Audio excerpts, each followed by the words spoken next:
My hand trembled slightly as I stepped into the courtroom that morning. More than 2 months of preparation had led me to this moment. A battle between the weak and the giant, where the fate of my family's farm would be decided. The wooden benches creaked under the weight of tension, packed with local farmers, community residents, and the curious onlookers. Karen sat 3 rows away from me. Her freshly pressed coat hung like a shield, guarding her against the mounting pile of evidence. She'd always believed rules applied to others, not to her. I watched as she adjusted her expensive glasses. A small gesture, but one that betrayed an unease she couldn't quite hide. Lucas, my lawyer, leaned in and whispered, "Stay calm. We've got this in the bag." His confidence was the anchor I needed right then. My family's history, spanning years, generations of labor, sweat, and dreams, was at stake, all distilled into this single moment. The judge entered. Her stern gaze swept across the room. Judge Margaret Ellison was known for her no-nonsense approach. She'd seen countless land disputes, but ours felt different. I could sense it in the way she carefully studied the stack of documents Lucas had meticulously prepared. The court will now hear closing arguments in the case of Valtieri versus the Crestview Homeowners Association, the clerk announced. His voice echoed through the hushed space. Let me leave a comment here as number 9, so you know I'm ready to dive into the twists and turns of your story. Don't forget to like the video and subscribe to the channel to join me for the tense moments still ahead. I'm James Valtieri, 38 years old, a financial consultant from the small town of Oak Hollow, where clean air and sprawling fields were once all I knew of home. My job often took me to distant cities, but my heart always belonged to the land my family had worked for 5 generations. It's where I grew up, where I learned to value every drop of sweat that fell on the lush green barley fields. The crunch of gravel under my tires sounded strange today, like some vague warning stirring unease in my chest. My gray SUV quietly rounded the final bend on Pinecrest Lane. And then, there it was, my family's farm stretched out before me. Except it wasn't a farm anymore. A massive concrete structure towered high, rising from what used to be our vibrant barley fields. Its gleaming windows stared out like thousands of soulless eyes. I slammed on the brakes. My hands gripped the steering wheel so tightly my knuckles ached. My breath caught in my chest. The farm, where I'd spent my entire life, a place I'd thought untouchable, was gone. In its place stood a 5-story hotel. Perfectly trimmed lawns, flawless rows of trees, and a sprawling parking lot now dominated the scene. Bright orange construction barriers surrounded the area. Workers in hard hats moved steadily, like tireless ants. My mind reeled. How could this happen? I'd only been gone a few weeks, a last-minute contract in Tokyo my family couldn't turn down. Before I left, Laura, my wife, and I had checked everything, locked every door, convinced it was all secure. A construction worker spotted me and approached, his steps hesitant. "You need something?" he asked, clutching a clipboard like a shield. I pushed the car door open and stepped out. My legs shook, threatening to give way. "This is my family's land," I said, forcing my voice to stay steady. "I'm James Valtieri." He took a step back. His eyes flickered with uncertainty. "Oh, you're the landowner?" He fumbled, unsure of what to do next. Before I could respond, my phone buzzed. A text from Laura. "James! Emergency! Call me now." But I couldn't tear my eyes away from the hotel. It loomed over my land like a brazen intruder. I moved closer. My shoes pressed into the once fertile soil, now dry and barren. Each step felt like it was ripping my heart apart. This hotel wasn't just a building, it was a challenge, a concrete declaration that someone thought they could take what wasn't theirs. Near the entrance, a large sign caught my eye. Crestview Community Development Project, approved by the HOA board. Karen Ashwood's name stood out in bold under project director. I nearly choked as the pieces clicked into place. Karen, the HOA president, who'd always eyed our farm with disdain, who'd sent dozens of letters complaining about crooked fences or overgrown grass, who'd coveted this land. But this was beyond anything I'd imagined. Nearby, a stack of papers sat on a table, almost beckoning me to investigate. I walked over, curiosity and desperation pulling me closer. Building permits, zoning documents, approval stamps. Each page revealed a fragment of the story I needed to understand. A small note about a community enhancement zone made me pause. Something about the wording felt off, not illegal exactly, but carefully calculated. The worker watched me. His voice wavered. "Sir, you're not supposed to be here." I turned to him, offering a tight smile with no warmth. "I'll be gone soon." Driving back to town, my head buzzed with questions. How long had they planned this in secret? What legal tricks had Karen pulled? And most importantly, how could I prove this was wrong? Laura's text sat unanswered in my phone. I needed answers, needed to know what had happened while I was away. This wasn't just about land. It was about justice, about a legacy I couldn't let slip away.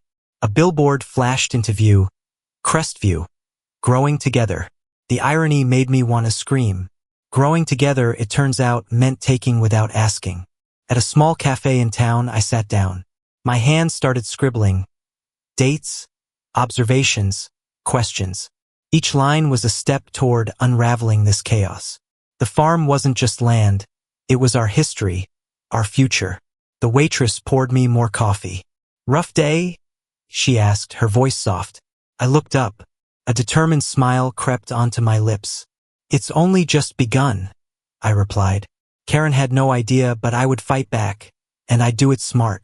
In the old barn, sunlight slipped through the wooden slats, casting a thin layer of dust like a veil of memories. I carefully pulled out a stack of weathered documents my grandfather had kept for years. My fingers traced the lines on the property maps. Each crease told a story of my family's bond with this land. I spread them across the workbench, sorting through decades of paperwork.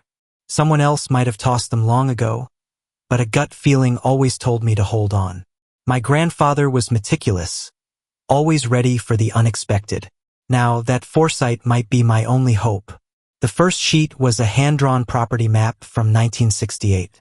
Its pencil lines carefully outlined the farm's boundaries, with scribbled notes in the margins. I remembered Grandpa recounting the days he fought to keep this land during tough times. "Information is your greatest power," he'd say, pointing to these very papers. As I looked closer, something clicked. The HOA didn't just appear out of nowhere. They'd been quietly chipping away at private ownership for years. I found old meeting minutes, letters, legal notices, all painting a clearer picture of Karen Ashwood's relentless ambition. A faded yellow envelope, worn by time, suddenly caught my eye. Inside were letters documenting a property dispute from decades past. The HOA had tried a similar stunt back then, claiming land was abandoned or underused, all for community development. But someone had stopped them, and these papers revealed exactly how. I pulled out my phone, snapping careful photos of each page. My hands didn't waver, but my mind was a whirlwind, spinning without pause. Laura would help me sort through them later. She always spotted connections I might miss in my haste. The barn suddenly felt heavy. It was no longer just a storage space for memories. Now it held living proof, tools I'd used to fight a battle I never wanted but wouldn't abandon. The crunch of gravel outside made me freeze. My heart pounded like it might burst. I quickly gathered the papers, trying to stay calm. Through the barn's small window, I saw a white SUV with an HOA parking sticker pull up at the property line. Karen Ashwood stepped out. Her pricey sunglasses reflected the harsh midday sun. She strode forward with the confidence of someone who thought everything in sight was hers. I stood still, holding my breath in the barn's shadows, knowing she couldn't see me. She pulled out a clipboard, jotting something down, surveying the area like she was inventorying her own estate. Her fancy heels sank slightly into the soft earth, land that, just 3 weeks ago, had been my barley field. In the distance, the hotel loomed, a hulking concrete giant, out of place in the quiet countryside. Felt like an invasion down to my very bones. My phone buzzed. A text from Ethan, my lawyer. "Found something big. Call me when you can." I knew I had to be careful. One misstep could give Karen the excuse to paint me as an uncooperative landowner. Grandpa always said patience was a strategy, not a weakness, and now I understood that more than ever. Over the past few days, I dug deep, uncovering not just property lines but a tangled web linking the HOA, local developers, and city council members. Each connection was a thread in a complex tapestry of local politics and greed. Karen finished her inspection and drove off, leaving behind a cloud of dust and a weight of uncertainty pressing down on me. I waited a few minutes, then stepped out of the barn. This land wasn't peaceful anymore. It was a battlefield now. My next move had to be precise. I needed more information, a stronger case. The documents in my hands were just the start. Somewhere in that stack was the key to stopping Karen and the HOA's land grab. I glanced at the hotel rising in the distance. They thought they'd won, but they had no idea I was quietly gearing up to turn the tables. The community center turned into an arena the moment I pushed through the double doors.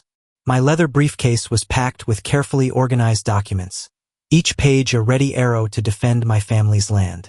Overhead, the fluorescent lights flickered, casting long shadows across a room filled with HOA board members and curious residents. Karen Ashwood sat at the head of the long wooden table. Her perfectly pressed coat and immaculate hair radiated calculated control. She was always the type who believed rules existed for others to follow, while she could bend them to her will. I remembered how she'd cornered neighbors in past meetings, her sugary voice barely masking her true ambition. I want to address the recent construction on my family's farmland. I began, my voice steady. The room fell silent instantly. Whispers faded, replaced by a tension so thick you could feel it in every breath. I spread out the first set of documents. Old property maps from my grandfather's time, each one meticulously preserved and notarized. The maps showed clear boundaries, land use rights, and agreements dating back decades, long before the HOA even existed. My hand brushed over the faded lines. Each mark told a story of my family's history and the protection my ancestors had built into it. I caught a flicker on Karen Ashwood's face, just a slight raise of her eyebrow, but enough to tell me she was standing on shaky ground, about to crumble.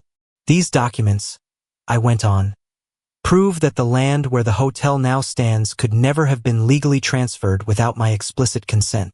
I pulled out a stack of photos, images of the farm over the years, capturing tireless care, crop rotations, and my family's hands etched into every inch of soil.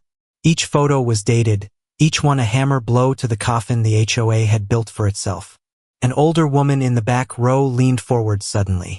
I recognized her, Clara Whitmore, a longtime resident known for her fairness. She studied the documents, her expression shifting from curiosity to visible concern. Karen tried to cut in. "Mr. Valtieri, this isn't worth—" "I'm not finished," I interrupted, my tone firm but controlled. Years as a legal consultant had taught me that calm was the greatest strength. I noticed a few HOA board members shifting in their seats, their unease clear in every twitch.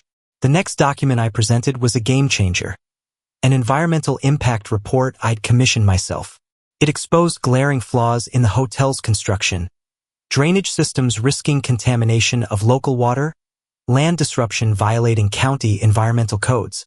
Every finding was backed by professional geological reports. Clara raised her hand. "Can you explain the environmental issues in more detail?" I stepped forward, breaking down each technical point into simple terms.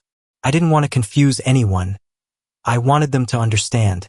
The room seemed to hold its breath, hanging on my every word. Karen couldn't hide her emotions anymore.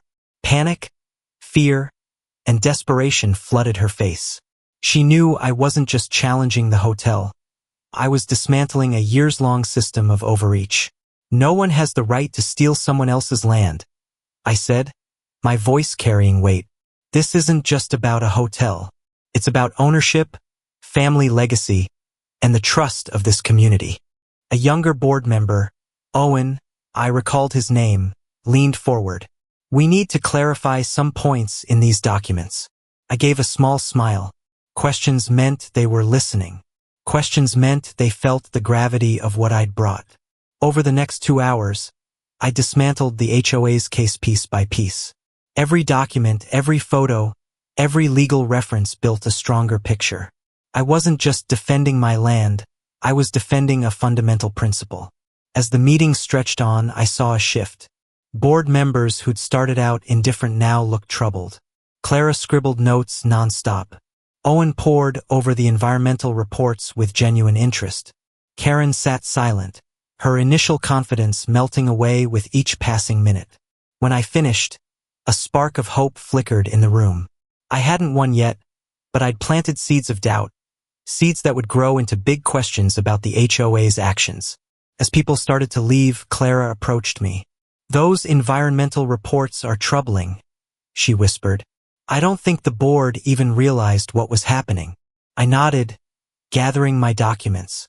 The real fight was only just beginning. Outside, the afternoon sun stretched shadows across the parking lot.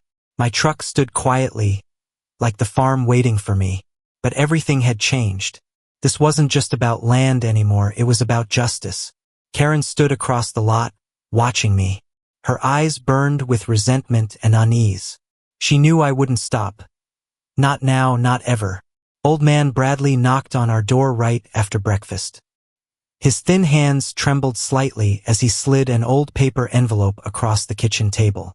"You need to see this," he said, his gravelly voice heavy with secrets buried for decades.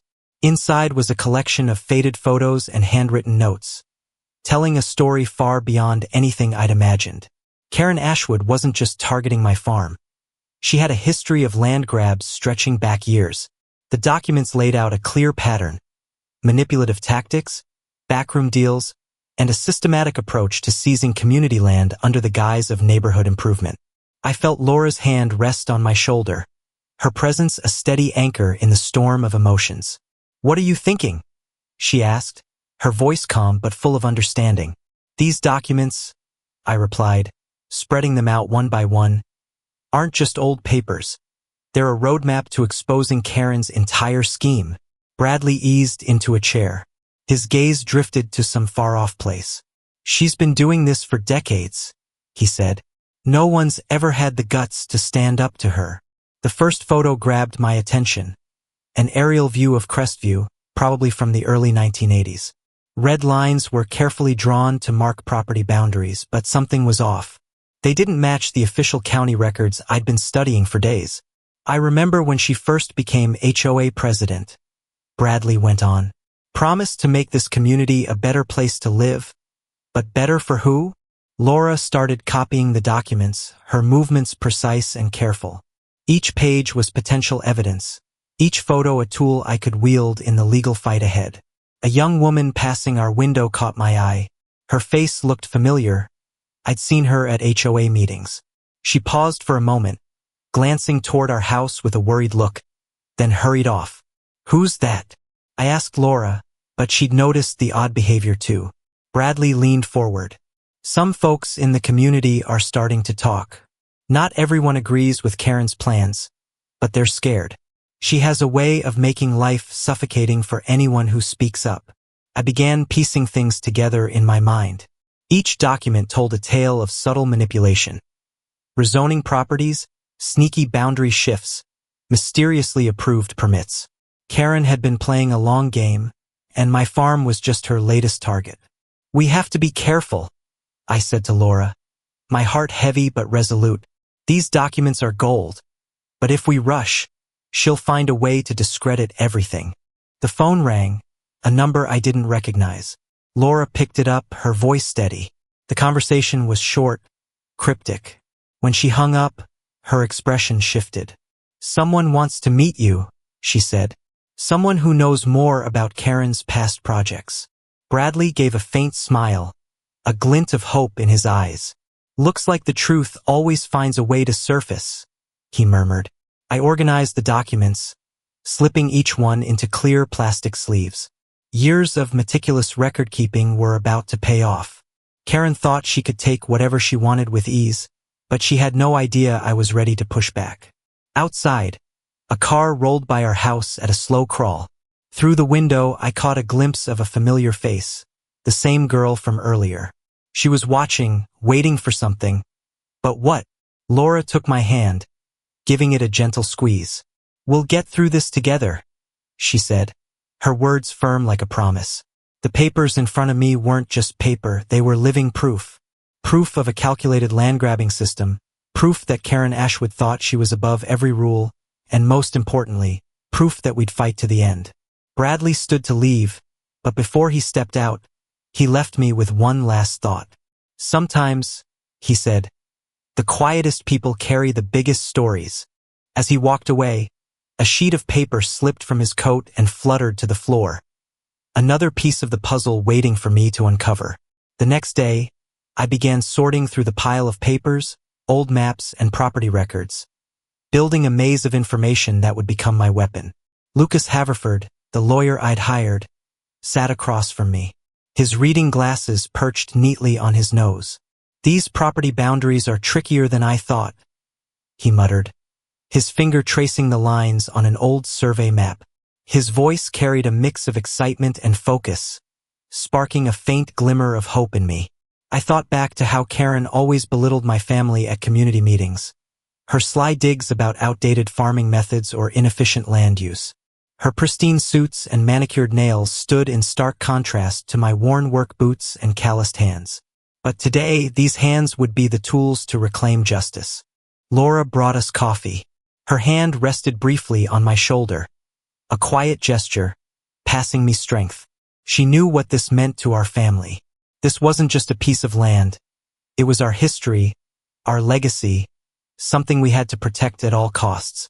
Lucas pulled out a stack of old county records.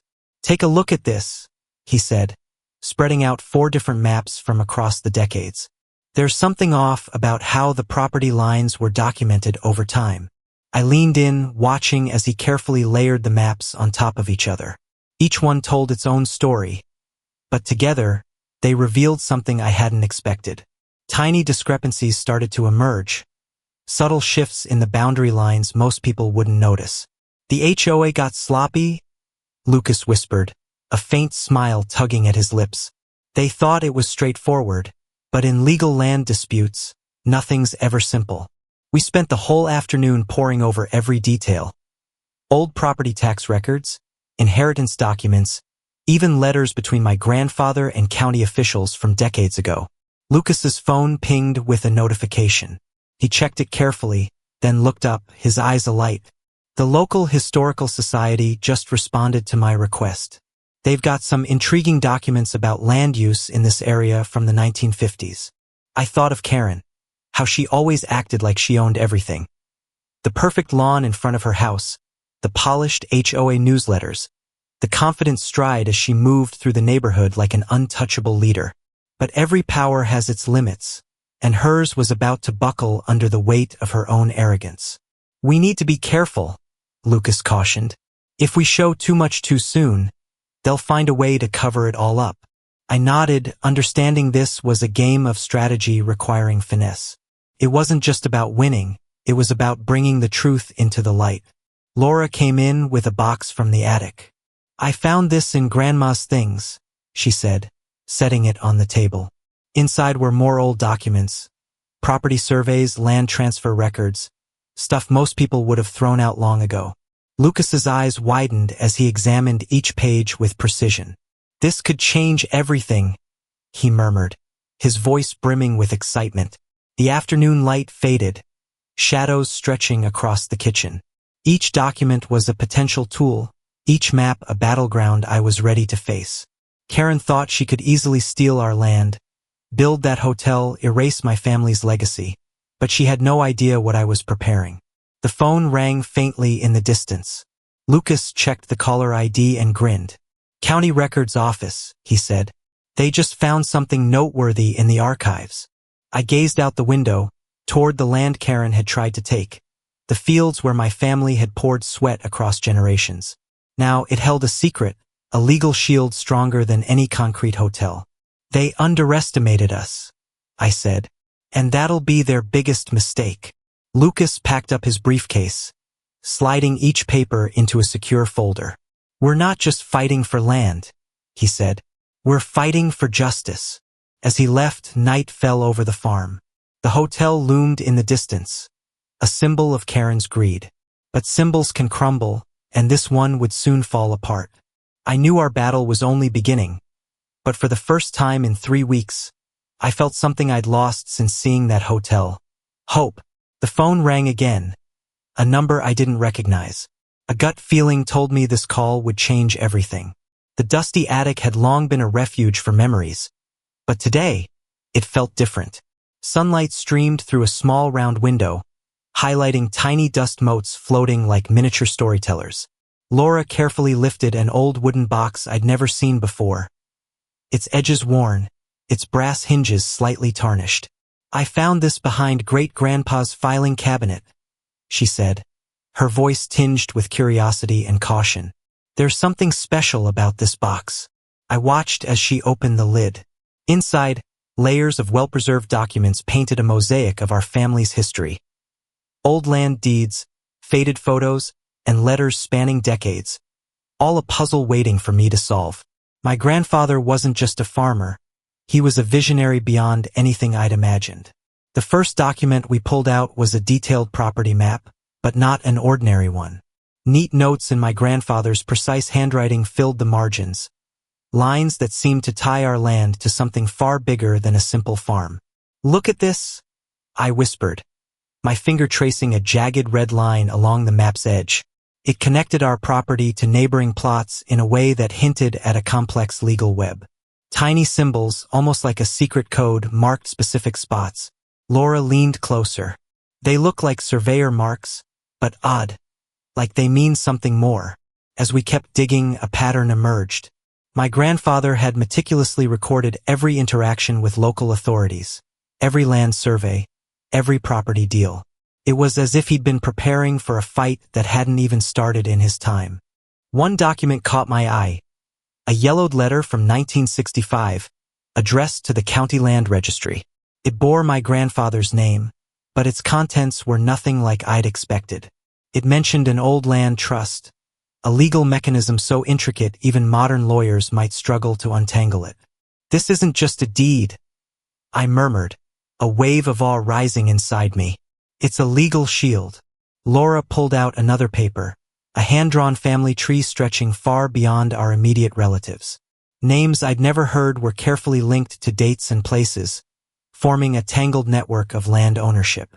Most intriguing was a sealed envelope at the bottom of the box. No address, just a vivid red wax seal stamped with our family's initial. My hand trembled slightly as I broke the wax, careful not to tear the fragile paper. Inside was a letter in my grandfather's distinctive script.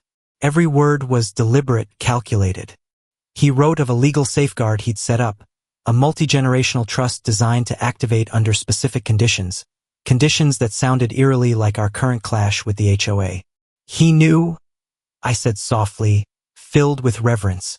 Somehow, he predicted this could happen. The letter offered more than just legal protection.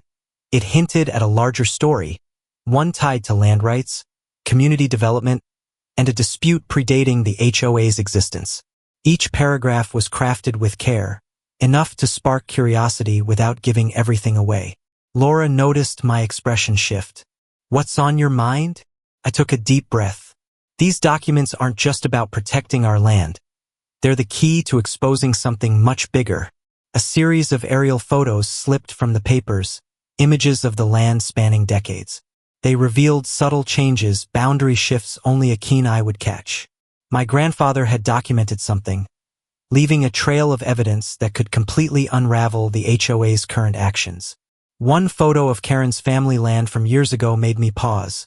The boundaries there were off, not outright illegal, but definitely suspicious.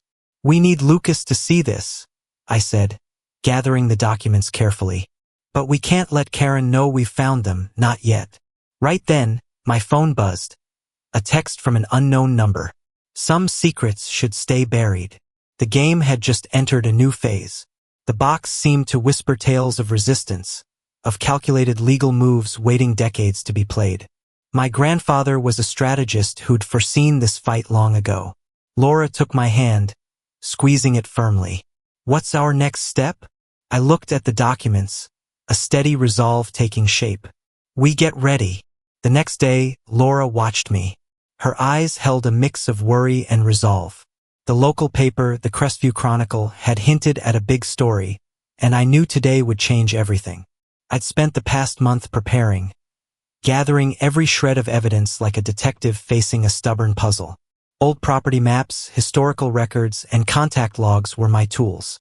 Each document told a piece of the story, how the HOA, led by Karen Ashwood, had systematically planned to steal my family's land. The phone rang. It was Miles Donovan from the Crestview Chronicle. "We're ready to run the story," he said, brimming with excitement. "But we've got to be careful. Karen won't take this lying down." I understood the stakes. Small towns like ours were complicated. People knew each other, shared histories, and Karen had been a power player for years. She dominated community meetings, pressured local business owners, and always got her way. Until now. Laura brewed coffee. Her hands were steady, but her gaze stayed on me. "You sure about this?" she asked, not out of doubt, but to affirm her support. She knew how much this land meant to our family. The first call came just minutes after the paper hit the stands. Karen's voice cut through the line, cold and sharp. "You think you can humiliate me?" she snapped. "I've run this community for decades." But I stayed calm. "I'm not here to humiliate anyone," I replied. "I'm just protecting what's ours." Local coffee shops buzzed with debate.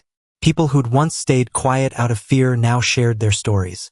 Mr. Torres, the small grocery store owner, caught me at the gas station. "She tried the same thing with my land 15 years ago," he whispered. "I didn't have the guts to fight back." The local TV station aired a report at noon. A young reporter, Sofia Alvarez, stood in front of our farm, microphone in hand. "A local family is challenging the Crestview Homeowners Association," she announced, alleging illegal land grabs and abuse of power.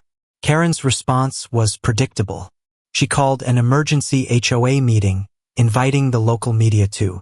I saw her strategy. She wanted to control the narrative, paint me as the troublemaker, but this time I was ready.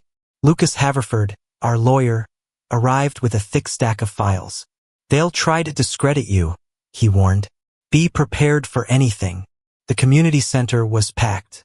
People who once nodded politely to Karen now looked at her differently. Power was shifting, and she felt it. "This is just a baseless attack," Karen declared, her voice echoing through the room. "This family is trying to sabotage our community's progress." But for every accusation she threw, I had proof to counter it. A property survey from 1952, tax records, maintenance logs. Laura held my hand, lending me quiet strength. Our daughter, Lily, 16 years old, live-streamed part of the meeting on social media. The community was watching, and they were starting to see the truth. A local real estate agent approached me during a break. "I've worked with the HOA for years," he said softly. "I always felt something was off, but I never had proof." By evening, the story had spread beyond Crestview. Regional news outlets reached out. Land rights advocacy groups showed interest. What started as a local dispute had grown into something much bigger. Karen tried one last intimidation tactic. A legal notice delivered, threatening a countersuit, but it was flimsy, full of empty bluster. We both knew it. As the sunset bathed the farm in golden light, I realized this wasn't just about land. It was about standing up to a bully, protecting our family's legacy, and proving that one person with truth and determination could make a difference. The phone rang again, this time, an investigative reporter from a statewide news network. "We want to do an in-depth feature," she said. "Are you willing to share your story?" I looked at Laura. She nodded, a gentle smile on her lips. "Yes," I answered. "We're ready." We hadn't expected it, but this was just the beginning of a fight that would change our community for the better. My fingers traced the faded lines on the property map spread across Lucas's conference table. The yellowed paper held a power no one could have guessed. Every crease, every tiny note, whispered secrets about land rights older than most buildings in this county. "Look at this," Lucas said, lowering his voice as if someone might overhear. He pointed to a section I'd overlooked dozens of times before. A small symbol, barely the size of a pinhead, jumped out at me. It wasn't just a dot, it was a lifeline. Wetlands. An almost invisible marker that changed everything. The Hotel Karen and the HOA had brazenly built sat right on a protected ecological zone. No permit in the world could save them now. Environmental regulations were ironclad, unyielding. I remembered those long weekends walking this land with my grandfather. He'd point out subtle shifts in the soil, the fragile ecosystems most people never noticed. The land has its own stories, he'd say. You just have to listen closely. Now, those stories were about to ring loud in a courtroom. Lucas pulled out a stack of documents. Satellite images, geological surveys, water level reports, each page a weapon in our arsenal. The HOA thought they could bulldoze a family farm without a fight, but they'd made a critical mistake. They hadn't done their homework. They'll try to push back, Lucas cautioned. His eyes met mine, professional focus mixed with personal dedication. He wasn't just a lawyer, he was fighting for something bigger than a case. Laura called while we were meeting. Her voice blended excitement with caution. The local environmental group wants to talk. They've been tracking potential wetland violations in this area. Another unexpected ally emerged from the shadows. I thought back to Karen's past tactics, aggressive meetings, manipulated paperwork, the way she steamrolled people into submission. She treated community rules like something she could twist at will, convinced her position gave her free rein. But every power has its limit, and hers was about to break. Environmental regulations were crystal clear. Wetlands weren't just lines on a map. They were living ecosystems, protected by state and federal laws that didn't care about HOA presidents or their ambitious hotel projects. Lucas started outlining the potential violations. Each sentence drove a nail into the HOA's coffin. Fines that could reach millions of dollars, mandatory restoration costs, even criminal charges if they'd knowingly broken environmental laws. I pulled out my phone, showing Lucas photos I'd taken over the years. Subtle shifts in the landscape, water patterns, vegetation that revealed a fragile ecological balance. These were the proofs that made our case unbreakable. They didn't just build a hotel, I said. They destroyed an ecosystem. A courier interrupted our meeting, delivering a fresh stack of documents, this time from the County Geological Survey Office. Lucas Haverford called an environmental law expert. Confirmation after confirmation bolstered our argument. The hotel wasn't just an illegal structure. It was an environmental violation waiting to be exposed. My phone buzzed. Check your email. You'll want to see this. Short, cryptic. The email held aerial photos, pinpointing the exact scope of the wetland area. Someone in the system wanted to help. Anonymous tips weren't just movie cliches. Sometimes they were real lifelines. Laura walked in with coffee and a stack of signatures from a community petition. Neighbors who'd once stayed silent were now speaking up. The HOA's power was cracking, one signature at a time. They thought no one would notice, Lucas said, spreading the documents across the table. But everyone's watching. It just took someone to connect the dots. I thought of my grandfather, of generations who'd cherished this land. Understanding that ownership wasn't about taking. It was about listening, preserving the delicate balance between human ambition and nature's needs. Karen saw land as something to exploit, we saw it as a sacred duty. Everything was falling into place, not with loud explosions but with precise, methodical steps. We weren't just fighting a legal battle, we were telling a story. A story about community, about respect, about realizing some things matter more than concrete and profit. My hand trembled slightly as I stepped into the courtroom that morning. More than 2 months of preparation had led me to this moment. A clash between the underdog and the giant, where my family farm's fate would be decided. The wooden benches creaked under the weight of tension, packed with local farmers, community residents, and curious onlookers. Karen sat 3 rows ahead of me. Her perfectly pressed coat was like armor against the growing pile of evidence. She'd always believed rules applied to everyone but her. I watched her adjust her expensive glasses. A small gesture, but one that betrayed an unease she couldn't hide. Lucas, my lawyer, leaned in and whispered, "Stay calm. We've got this in the bag." His confidence was the anchor I needed right then. My family's history, spanning years, generations of labor, sweat, and dreams was at stake, distilled into this single moment. The judge entered, her stern gaze sweeping the room. Judge Margaret Ellison was known for her decisive rulings.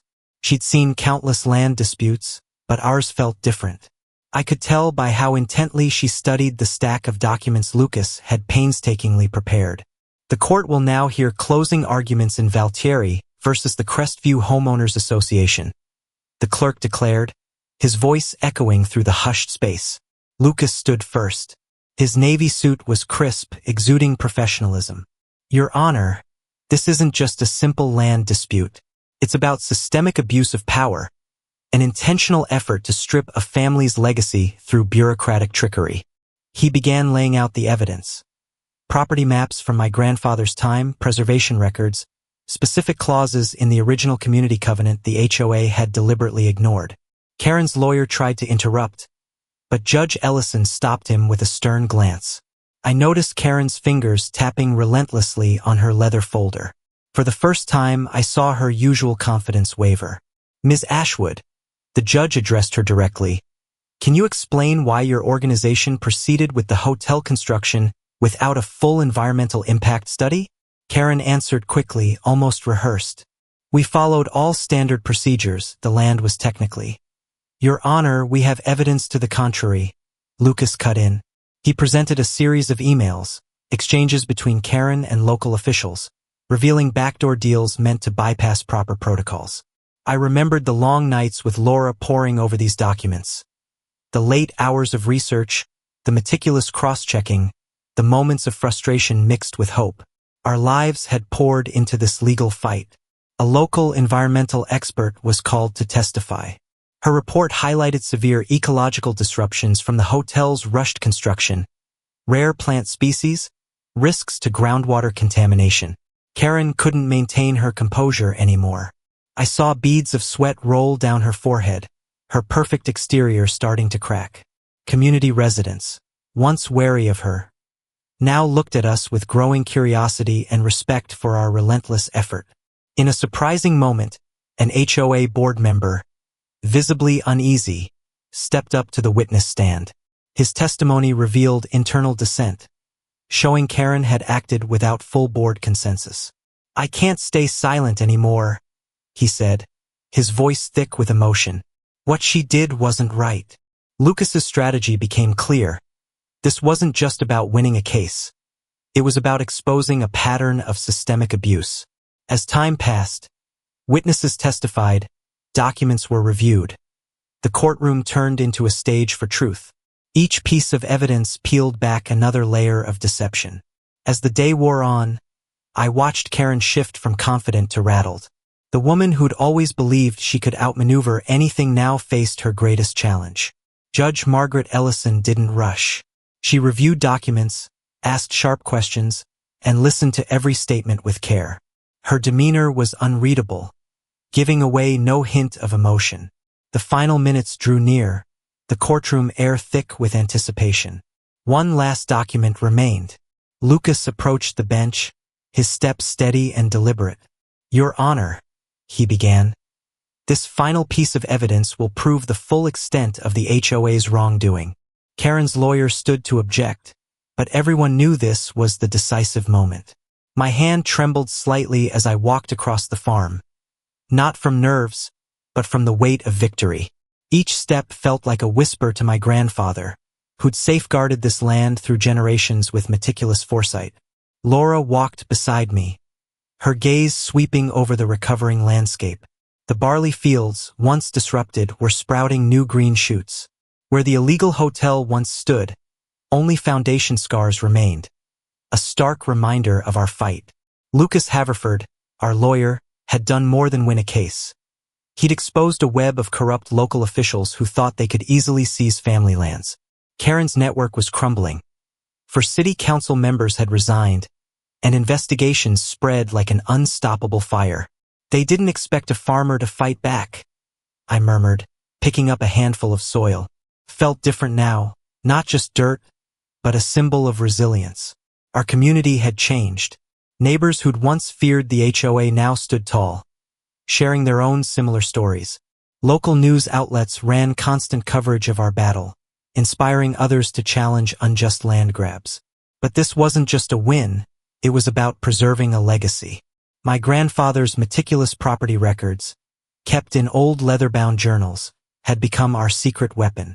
Every boundary carefully noted, every handwritten remark about land use, they were stronger than any modern legal document. Karen hadn't given up.